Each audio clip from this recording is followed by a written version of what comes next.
మిత్రులందరికీ నమస్కారం.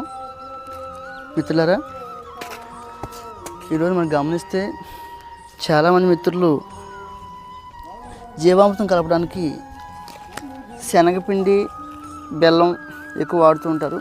ఇప్పుడు ఇది తాటికాయల సీజన్ కాబట్టి మిత్రులారా, అవకాశం ఉన్న ప్రతి మిత్రులు కూడా, ఎందుకంటే ఈ తాటికాయలు ఏవైతే ఉన్నాయో వీటిని ఇలా తీసేసుకుని ఈ ముచ్చికి ఇలా తీసేసేసి ఇలా సుమారుగా ఒక 10 నుంచి 15 కాయలు నిలవ పెట్టుకుని, ఇక్కడ చూస్తే మిత్రులారా, ఈరోజు మనం ఇది ఏర్పాటు చేసుకుంటున్నాం.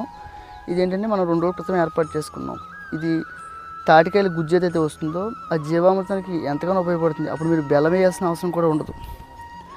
ఎందుకంటే మన తాటికాయల సీజన్ ఉన్నంతకాలం మిత్రులారా మనం ఇలాగే చేస్తున్నాం. ఆ అవకాశం ఉన్న మిత్రులు ఎవరైనా సరే ఇలా బెల్లం బదులు ఈ తాటికాయ రసం ఏదైతే ఉందో అది వాడితే మనకి డబ్బు కూడా సేవ్ అవుతుంది.